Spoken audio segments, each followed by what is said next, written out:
here. Hello, Bridget, and welcome, welcome, welcome, welcome. I am going to make you moderator. All right, so I am live on both of our platforms. So welcome everyone to today's Midday Quickie. I know it seems like forever since I've seen you guys, especially with the holiday that just passed. So I'll do a really quick intro, and then I'm going to introduce my special guest, and then we will dive right into your lunchtime informational session. So, good afternoon, everybody. My name is Coach K. I am your life coach and certified sexologist with a concentration on guiding women to understand and acknowledge their value, self-worth, and set those personal boundaries. And I do this through self-love, accountability, and truly having you to own your sexuality. Because we have to understand that as women, when we own our sexuality, we show up differently. So this Midday Quickie is a bi-weekly room that I do every Monday and Friday of all things women-centered. These are topics that are important to women, things that we want to talk about, and things that we need to talk about. If you are not a part of my community, because this is only available to community members, I encourage you to text the word community to 804-967-4551. What that does is, beyond these rooms that are here on Clubhouse, you have access to Coach K After Dark, which will be on Wednesday nights at 9:15, where we will talk about more in-depth adult conversations, as well as exclusive programs that I have that are women-centered. So before we run out of lunchtime, because it's only a 30-minute room, I would like to introduce you all to Bridget Littrell, who is, and if I'm saying that wrong, you can correct me for sure, who is going to talk to us about the importance of pelvic floor health. So, and anyone who wants to be an interactive part of the discussion, please raise your hand and come on up, and feel free to ask us questions. So without further ado, I will turn the floor over to our pelvic floor specialist, Miss Bridget.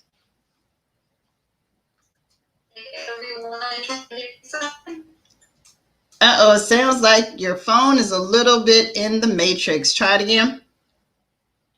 Can you hear me now? There we go. Yes. Awesome. So, as Coach K said, I am a pelvic floor physical therapist. I specialize in the pelvis itself. I kind of want to give you guys a brief overview of what is the pelvis. So, as we all know what our pelvis is. It's what, it's our twerk area, right?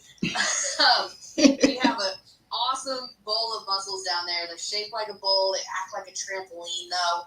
They're called our pelvic floor. And I'm sure everyone's heard of a Kegel before. That's part of what those muscles do, but they do a lot more.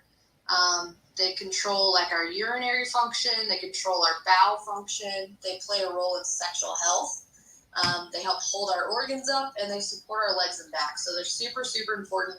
Probably some of the most important areas of the body, if I say so myself. But I'm a little biased.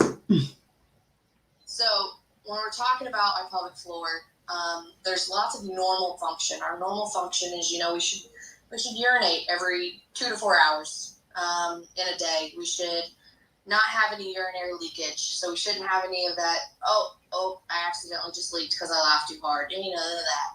We shouldn't have any fecal leakage. So we shouldn't, have that staining in our underwear, nothing like that. We should be having 3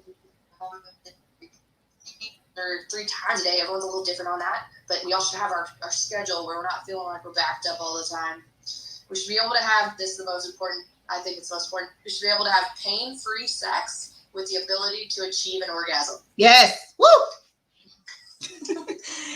And these muscles control a large portion of all of that stuff. So anything that's abnormal, anything there where we're like, okay, this is when you need some pelvic floor physical therapy. This is when we need to be seeking out some help. If you're urinating a lot, like if you're that person that's like, I gotta go every 30 minutes, I gotta go every hour on the hour, that's not okay. Or on the opposite end, if you're saying, oh, I hold it for 6 to 8 hours before I feel like I need to go, that also causes some problems. If you're having any kind of urine leakage or fecal leakage, even with, and this is the one everyone's like, oh, I don't have any, and then they're like, oh, well, except when I cough, sneeze, or laugh. Those are not good either. That means something's not right. So if you're that person, you've had a baby, I hear this all the time, had a baby, and you know, I have that normal, like when I cough or I sneeze or I laugh too hard, I just leak a little. That's not normal. It means something's not quite right. If you're having pain or burning or difficulty urinating, that's a sign something's not going on right. If you sit down and you urinate and then you go to get back up and you're like, oh, I gotta go again. You sit right back down and go again. It's called double voiding. It means something's not releasing the way it's supposed to be, which can lead to UTIs. So we definitely want to get that under control. Any constipation, or even on the opposite side, that frequent bowel movements, where you're just going all the time, or you can't go at all, or you're straining when you go, or you're feeling like you're not emptying when you go. Those are all things that we don't like. That means something's not quite right. It's either your abdomen, your bowels, your pelvic floor, something's going on. And like I said, any pain with intercourse is not right. So something's wrong when you're having that pain. When it's that pain when you get that first initial insertion, or that deep pain, or pain with orgasm, or inability to orgasm. All of those things are a sign that something's not like it should be. And then any bulging from the vaginal or the rectal area. So you have a bowel movement and you look down and you feel like something's sticking out. That's not okay. So it's something's wrong there. We all talked to someone 30 years ago and they'd be like, oh yeah, that's all normal. You've had a kid, or you've been lifting your whole life, or you were a gymnast. All of those things are used to be thought to be normal, and it's no longer that way. So how pelvic PT helps. What we do, we teach the muscles, that bowl of muscles, this trampoline-like bowl of muscles, how to properly contract. That's our Kegel, okay? Most people actually don't have problems with a Kegel. And if they do, it's because they don't know how to do it correctly. Because everyone says they can do a Kegel, but that doesn't mean you're doing it right. And then the more important side is how to let those muscles actually relax and rest. Because just like our shoulders, when we're all stressed out, our shoulders get tight and tense. Mm-hmm. Our pelvic floor actually does the same thing. Because we hold it in, because that's where we hold our stress. And so a lot of us, we find that, those muscles are just tightened up and they won't let go. And so then you can't urinate properly. Like I said, you get constipated, or you can't have sex without pain.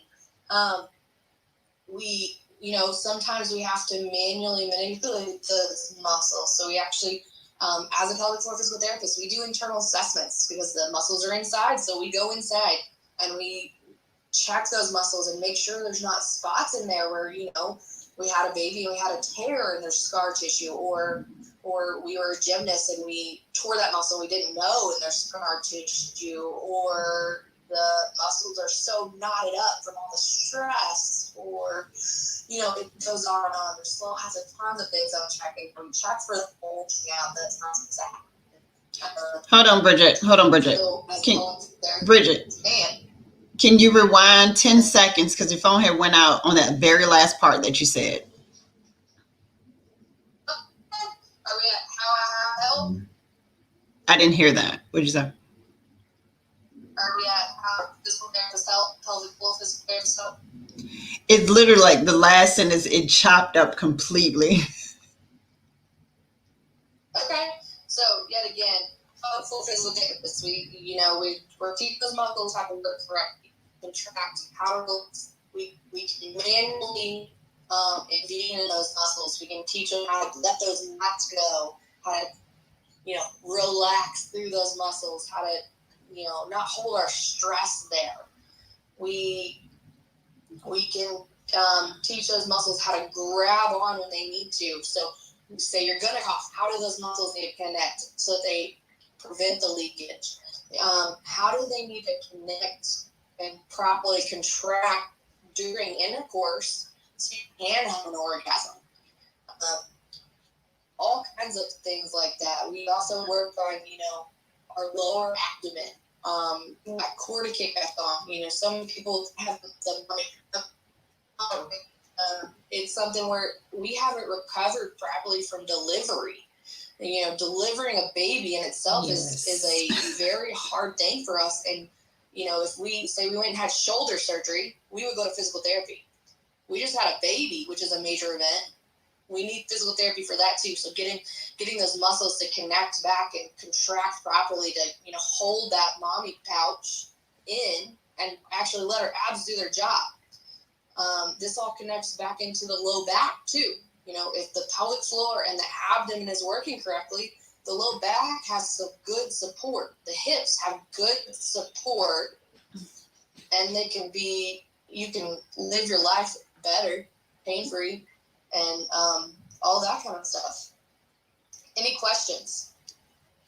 That was a lot. And Keisha, I'm going to let you ask your question. I just want to say that was a lot of very helpful information. But a quick reset for the ladies who just joined us in the room. We are here at the Midday Quickie, where I have our pelvic floor specialist therapist, Miss Bridget Littrell, here to talk with us about the importance of the pelvic floor exercise and the health of. We're here every Monday and Friday for 30 minutes. So I'm going to open the floor so that whomever can go ahead and get those questions in. Go ahead, Ms. Keisha. Yes, ma'am. Thank you for having me, Coach. Hi, Bridget. How are you? I'm good. How are you? I'm doing good. Thank you for asking. I have, I guess, kind of two questions. The one question, I have a tilted pelvis. It's kind of like, you know, if you were to hold, I'm sure you know, if you were to hold a jar of mayo to the side, how you would hold it one way and twist it the other way. Yes, ma'am. So my pelvis is like that, and I didn't find out until I did PT after my car wreck. Is there any way that I can correct that? Yeah, so some things like that, sometimes that is an anatomical, genetic, it's already there. And it was. Living your life that way. So what we can do, a lot of times that happens because they don't get their balance. So one side of your muscles are too tight and tense, and the other side are not kicking in like they're supposed to. So if we can figure out where that imbalance is and correct it by strengthening you up on one side, teaching you how to relax on the other side, a lot of times that does improve. Now it probably will never be perfect because it's you were born that way, but we can definitely make strides toward the right direction. Okay, thank you so much. And then my second question is, with me having a tilted pelvis the way that I do, I just recently considered possibly having more children in the future within like the next 3.5, 4 years. Is that something that I would need to shy away from? No, not at all. We encourage everyone, if you want to have a pregnancy, have a pregnancy. But the best thing you can do for yourself is when you get pregnant, or even before sometimes, to prep you for pregnancy, go ahead and see a pelvic physical therapist. Get it assessed. Sometimes we'll assess you and be like, oh, no, you're good. You're doing great. Go ahead, and kind of give you that green light. Or it may be, let's work on these few things first so we know you can have a better pregnancy. And then we like to see you during that pregnancy to make sure nothing shifts, nothing changes, to be able to, and then teach you some things, how to deliver better, how to be able to come better from that delivery. There's more that you have a baby with their tilted pelvis. Okay, thank you so much, because I feel like I'm crazy for even thinking about this anymore, because I swear to God I wouldn't. So, Thank you, Keisha. I appreciate it. And I think we had Miss Antoinette. You were next?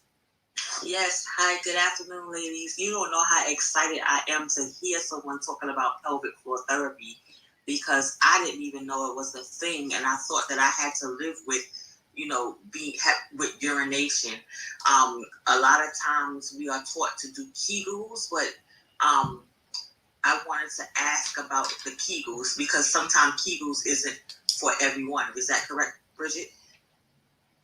That is absolutely correct. Like I said, Kegels sometimes actually make our problem worse. It depends on what's going on. So many women get misdiagnosed as having a weak pelvic floor, which is what you do Kegels for.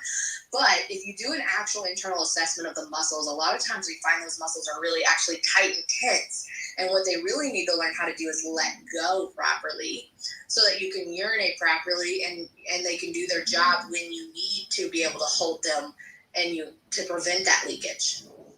So sometimes it's actually the opposite. We almost call them reverse Kegels sometimes. That was a very good question. That was a very good question because not a lot of people know that Kegels aren't for everyone. Very good question. Thank you, Antoinette. Joshua? Hey. Hey, Bridget. I just want to know where you're located because it sounds Yes, like ma'am. I might need your assistance. Yes, ma'am. So I am with Select Physical Therapy. I am in Chesterfield. I am down on Route 10. So if you look up Select Physical Therapy and actually you put in Chester, it'll pull me right up. And that's in Virginia, guys. Yes, Okay. yes, Virginia. Okay. Thank you. But if you need any help, I'll go ahead and give you guys my email.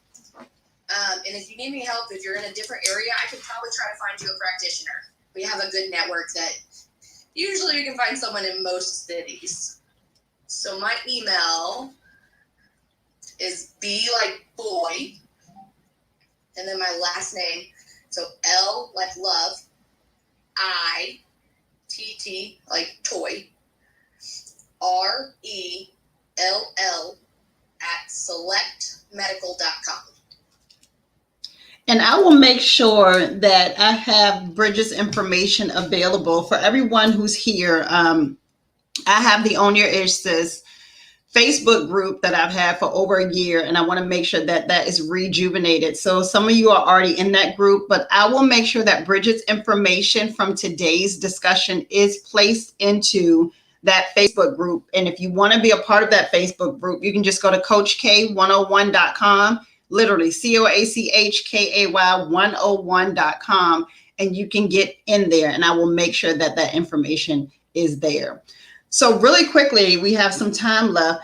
Are there any kind of general exercises that you would recommend that are not specific to an ailment that can help with keeping a strong pelvic, like if someone who doesn't really have problems, but just some exercises in general that are helpful? Yeah, absolutely. So I think my biggest number one is something called diaphragm breathing. It's big in yoga. It's kind of getting popular these days. So that's that belly breathing, where when you breathe in, your belly actually expands out. And when you breathe out, that belly falls back down. Doing that actually helps to put pressure through the pelvic floor and let it learn how to adjust to your kind of daily movements.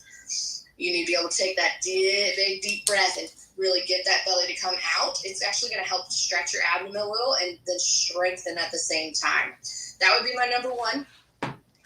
My number two is a stretch, actually. I would say child's pose. Child's pose is good for almost everyone. So you can just Google it. It's pretty easy. It's a yoga move yet again. Child's pose actually helps the pelvic floor to relax. And like I said, probably 80% of people actually need that pelvic floor to relax for them. So it's a good position to get in, relax our whole body, relax the pelvic floor. The third one would be to actually kind of try to assess your pelvic floor yourself. You can do it a little bit on your own. So it's, you're just kind of, you can sit, you can lay down, find a comfortable position, and you can either put your fingers right on your perineum, that area between your vaginal canal and your rectal canal, or you can just kind of feel that area just against whatever surface you're on, and try to see if you can feel it lift up off that surface or off your fingers, like you're kind of like trying to pick up a marble. And then can you actually let it go back down? And if either one of those is hard for you, that's usually the way to work on. It's not foolproof, but it's a pretty good start. Well, that is very helpful. And I actually, I think I sat here and was doing the belly breathing while you were talking. What did you call that, the first one again? Diaphragmatic breathing. diaphragm. And I'll make sure that I have that in the group as well. I genuinely appreciate you being a part of this. Of course, we still have about 10 minutes to go, so we're not going anywhere right now, but I just want to say how thankful I am. And I definitely want to have you back for another Midday Quickie or part of our evening segment that's a little bit longer. For those that don't know, every Tuesday night, I also do an OPP vibe, which is opinion, perspective for progress. But I think I want to have Bridget to come back for another segment if she's available, and we'll talk offline. And I'll make sure that I have your information, of course, put into our Facebook group. Again, for that Facebook group, you can just go to CoachK101.com.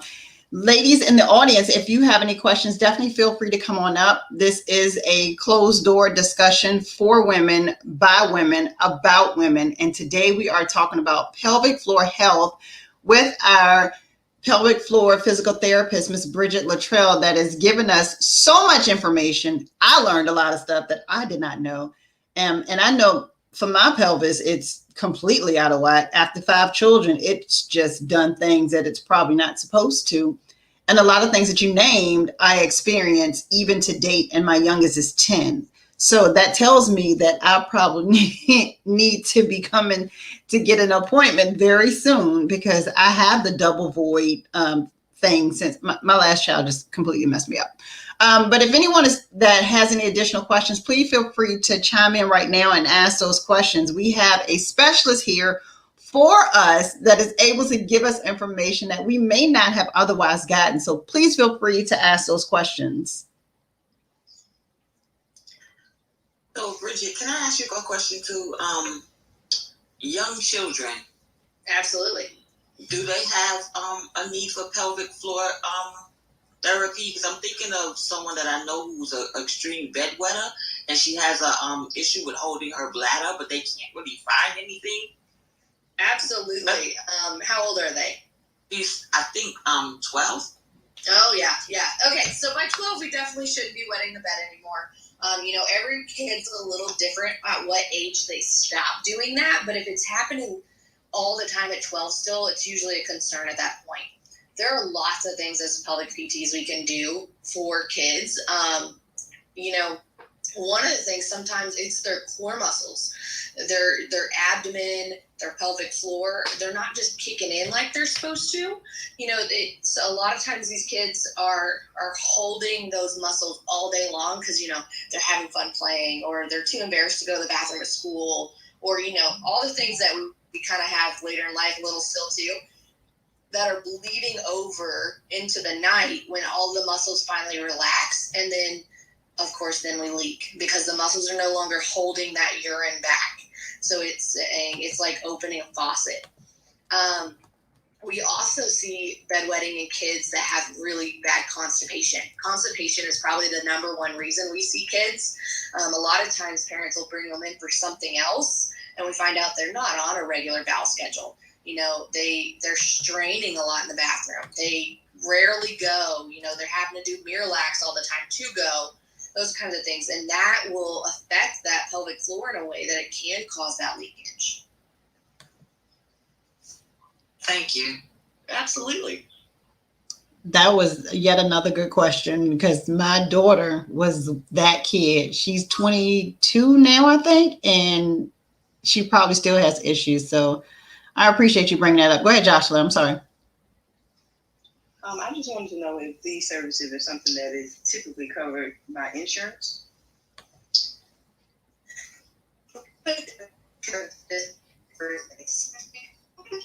Hold on, Bridget. You're out. You're in the matrix again. Hold on. There you go. Okay.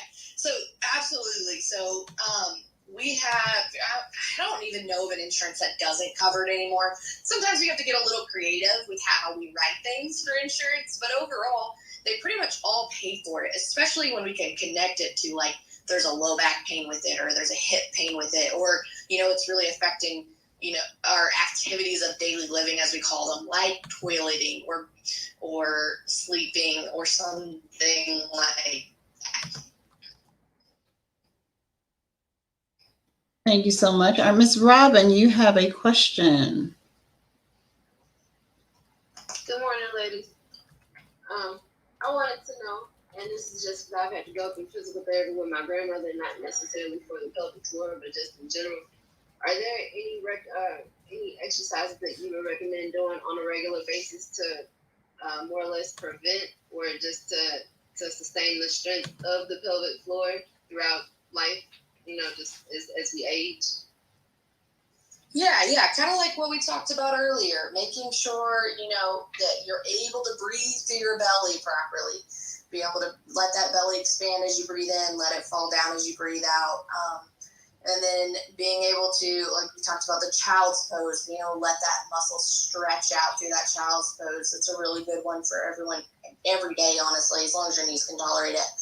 And then, assessing that pelvic floor. Is it a problem with it contracting, or is it a problem with it relaxing? Which side of that is it? Everyone's a little different. So, but being able to fully contract that muscle, be able to squeeze those muscles all the way without using your glutes or your abdomen, and then being able to relax it all the way back down too. Well, I thank you so much. We are coming up on 4 minutes to our 30-minute mark, and I do like to keep Midday Quickie a quickie because it's usually during someone's lunch time. So I want to thank you, Ms. Bridget, and I want to give you the opportunity to share your information with everyone before we head out.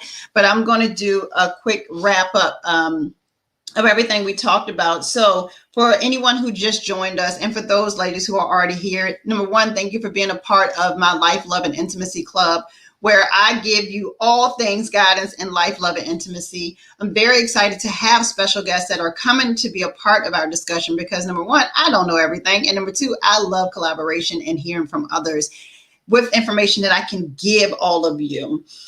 For those who are not a part of the closed community and you want to know more about becoming a part of that closed community, please feel free to text the word community to 804-967-4551. We are here every Monday and Friday for the Midday Quickie. If you look at my profile here, you'll be able to see all of the other amazing rooms that I have throughout the week. Also, I will make sure that I have Bridget's information shared in our Own Your Ish Sis Facebook group. That is an extension of a bootcamp program that I created for women to help you to peel back the layers of life and become the phenomenal woman that you knew you were born to be. To become a part of that Facebook group, please feel free to go to CoachK101.com. That is CoachKay101.com and join us today, where you'll be getting all kinds of goodies and information. So, Ms. Bridget, let us know exactly who you are, and where we can stay connected with you. Okay, so my name is Bridget Littrell. I'm a pelvic health physical therapist. I'm at Select Physical Therapy in Chester, Virginia. I can be found at a phone number 804-717-2145, and my email is like Litt,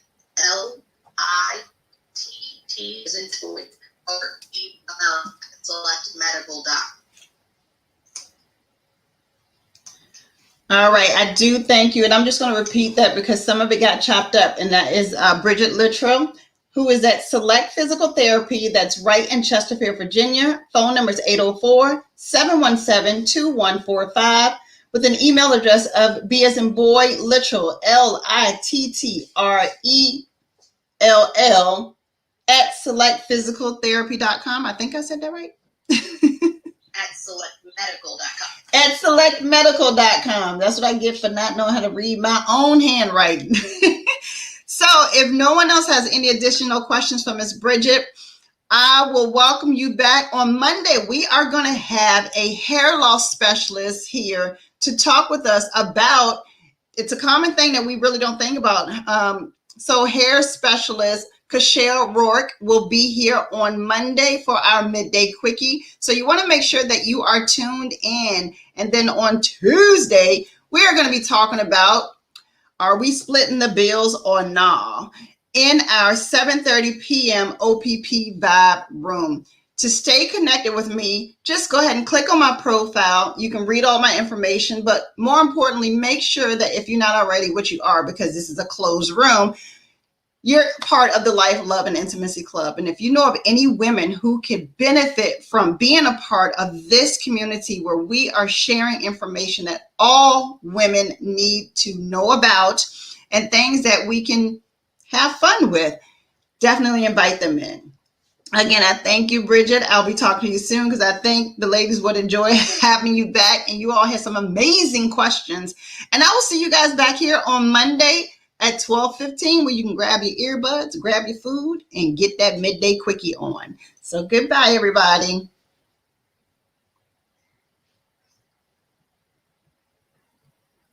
Bye.